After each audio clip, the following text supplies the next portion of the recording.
اعوذ باللہ من الشیطان الرجیم، بسم اللہ الرحمن الرحیم۔ اور دلوں کا سکون تو اللہ کی یاد میں ہی ہے۔ اللہ کا کلام سیکھنے کی کوشش کرتے ہیں۔ بسم اللہ الرحمن الرحیم۔ اور اس کوشش کا آغاز ہم سورہ الروم سے کرتے ہیں۔ یہ سورت مکی سورت ہے۔ چونکہ میں ایک اسٹوڈنٹ ہوں، قرآن پاک کی سیکھ رہی ہوں، تو اپنے اساتذہ کی سرکردگی میں ہمارا یہیں سے ابھی آج کل سلسلہ چل رہا ہے۔ تو میں نے چاہا کہ جہاں سے ہمارا سلسلہ شروع ہے وہیں سے میں ریکارڈنگ کا سلسلہ بھی شروع کرتی ہوں، تاکہ یہ آپ کا اور ہمارا سفر اکٹھے طے ہوتا رہے۔ تو ابھی ہم شروع کرتے ہیں سورہ الروم۔ پہلے ہم اس کا ترجمہ سیکھنے کی کوشش کرتے ہیں، اور آپ سے گزارش ہے کہ آپ بھی قرآن پاک کو اپنے ہاتھوں میں لیں اور اس کو محسوس کریں، اس کے ایک ایک حرف کو جاننے کی کوشش کریں۔ شروع میں آپ کو سمجھ نہیں بھی آتی، تب بھی آپ اس کو جو ہے پڑھنا جاری رکھیں۔ روزانہ کی بنیاد پر اپنے 24 گھنٹے میں ایک آدھا گھنٹہ 20 منٹ جو ہیں ضرور اپنے اللہ کے کلام کو سیکھنے میں لگائیں، کیونکہ اسی سے ہماری دنیا اور آخرت جو ہے وہ سنور سکتی ہے۔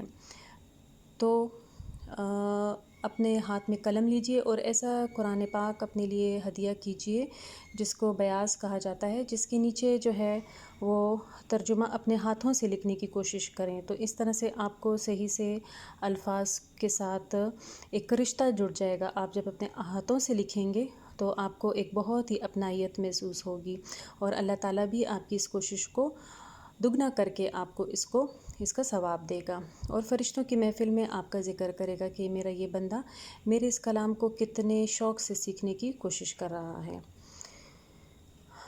بسم اللہ الرحمن الرحیم۔ الف لام میم، یہ حروف مقطعات میں سے ہیں۔ غلبت الروم، اور رومی مغلوب ہو گئے، یعنی کہ ہار گئے۔ فی ادنی الارض، قریب کی زمین میں۔ من بعد غلبہم، اور ان کے مغلوب ہو جانے کے بعد۔ سیغلبون، ان قریب یہ غالب آ جائیں گے۔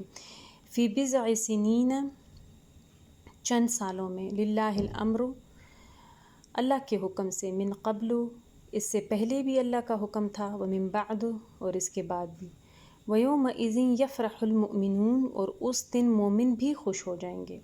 تو مومنوں کا اور رومیوں کا، یعنی کہ عیسائی مذہب کے لوگ تھے، روم کے رہنے والے، ان کا آپس میں کیا رشتہ تھا، آگے ترجمہ کرنے کے بعد پھر تفسیر میں بیان کیا جائے گا۔ بنصر اللہ، اللہ کی مدد سے۔ ینصر من یشاء، اور مدد کرتا ہے اللہ تعالیٰ جس کی چاہتا ہے۔ وہو العزیز الرحیم، اور اللہ تعالیٰ زبردست ہے اور بہت زیادہ رحم کرنے والا ہے۔ وعد اللہ، اور وعدہ اللہ کا۔ لا یخلف اللہ، نہیں خلاف کرتا اللہ اپنے وعدے کی۔ ولیکن اکثر الناس، لیکن اکثر لوگوں میں سے جو ہیں، لا یعلمون، وہ نہیں جانتے، وہ علم نہیں رکھتے۔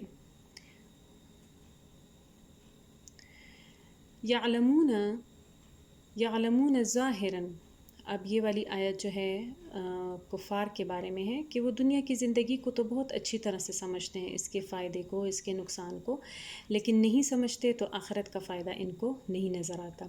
یعلمون ظاہرا من الحیات الدنیا، اور جانتے ہیں یہ ظاہری دنیا کی زندگی کو۔ وہم عن الآخرۃ، اور ہیں یہ آخرت سے۔ ہم غافلون، یہ لوگ غافل۔ اولم یتفکروا فی انفسہم، آیا یہ تفکر نہیں کرتے، آیا یہ سوچ نہیں کرتے، غور و فکر نہیں کرتے اپنے نفسوں کے بارے میں کہ ہمارا یہ نفس کیسے پیدا کیا اللہ نے۔ ما خلق اللہ السماوات والارض وما بینہما الا بالحق، نہیں پیدا کیا اللہ نے آسمانوں اور زمینوں میں کچھ جو اس کے درمیان میں ہے مگر بالکل حق کے ساتھ ساتھ۔ وَأَجَلٍ مُّسَمًّى، ایک وقت مقرر تک۔ وَإِنَّ كَثِيرًا مِّنَ النَّاسِ، لیکن اکثر لوگوں میں سے بِلِقَاءِ رَبِّهِمْ، اپنے رب کی ملاقات سے، لَكَافِرُونَ، انکار کرنے والے ہیں۔ ٹھیک ہے، جو دنیا میں جتنے بھی لوگ ہیں جو اللہ تعالیٰ کے اور لوگوں کے حقوق اللہ اور حقوق العباد کی خیال نہیں رکھتے. اصل میں وہ آخرت کا انکار کرتے ہیں. اگر دیکھا جائے تو وہ عملی طور پر آخرت کا انکار کرتے ہیں، حالانکہ وہ عقیدے کے طور پر تو کہہ رہے ہیں کہ نہیں ہم تو آخرت پہ یقین رکھتے ہیں، لیکن اگر ان کے عمل پر نظر ڈالی جائے تو وہ آخرت سے انکار کرنے والے ہیں. کیونکہ اگر ان کو اللہ کا ڈر ہوتا تو وہ ضرور جو ہیں اپنے اعمال کی اصلاح کرتے اور ان اعمال کی کوشش کرتے جو کہ ایسے اعمال کرنے کی کوشش کرتے جو کہ آپ کی آخرت کی کامیابی کا وجہ بنتی ہیں.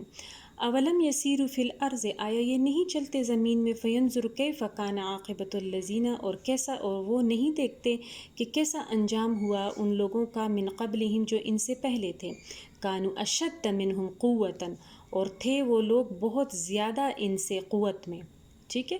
وَأَثَارُوا الْأَرْضَ، اور زمین کو وہ الٹ پلٹ کرتے تھے، کھودتے تھے. وَعَمَرُوهَا، اور اس کو آباد کرتے تھے. أَكْثَرَ مِمَّا عَمَرُوهَا، اکثر اس میں سے انہوں نے آبادیاں کی. وَجَاءَتْهُمْ رُسُلُهُمْ بِالْبَيِّنَاتِ، لیکن جب آئے ان کے پاس رسول کھلی نشانیاں لے کر، فما کان اللہ لیظلمہم ولکن کانوا انفسہم یظلمون. فما کان اللہ، پس نہیں ہے اللہ کہ ان کے اوپر ظلم کرتا، مگر یہ خود اپنے نفسوں پر ظلم کرنے والے تھے. ثم کان عاقبۃ الذین اساءوا السوء ان کذبوا بآیات اللہ وکانوا بہا یستہزئون. پھر کیا ہوا انجام ان لوگوں کا جنہوں نے برائی کی، برا انجام، بہت ہی برا انجام. کیوں؟ ان کذبوا بآیات، کہ انہوں نے ٹھکرایا ہمارے اللہ کی آیات کو، اللہ کی نشانیوں کو. وکانوا بہا یستہزئون، اور وہ ان آیات کے ساتھ کیا کرنے والے تھے؟ مذاق کرنے والے تھے، ان کا استہزاء اڑانے والے تھے. اللہ یبدأ الخلق. اچھا جی، یہاں پر ہماری ایک رکوع پورا ہوتا ہے 10 نمبر آیت تک، تو اس کو آپ نوٹ کر لیجئے.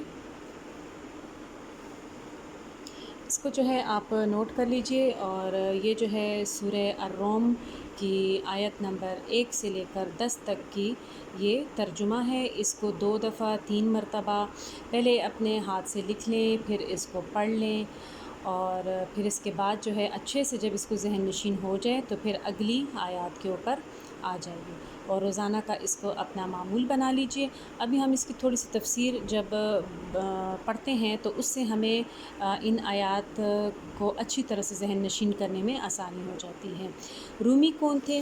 جب مسلمانوں نے، جب رسول اللہ صلی اللہ علیہ وسلم نے اپنے دین کی تبلیغ کا آغاز کیا تو اس وقت ان کے دشمن جو تھے اس وقت صرف کفار تھے، مشرکین تھے. اور مشرکین جو تھے چونکہ وہ بتوں کی پوجا کرتے تھے، اور اس وقت دنیا میں جو بڑی 2 طاقتیں اس وقت تھیں تو وہ روم کے عیسائی تھے، اور ایران کے جو تھے وہ فارس کے، انہیں کہا جاتا تھا فارس کے جو تھے وہ مشرکین تھے. وہ لوگ بھی آگ کی پرستش کرتے تھے اور مختلف قسم کی پرستش میں وہ لگے ہوتے تھے. تو اس وقت جو 2 بڑی سپر پاورز تھیں ان کے درمیان جنگ و جدل چل رہا تھا.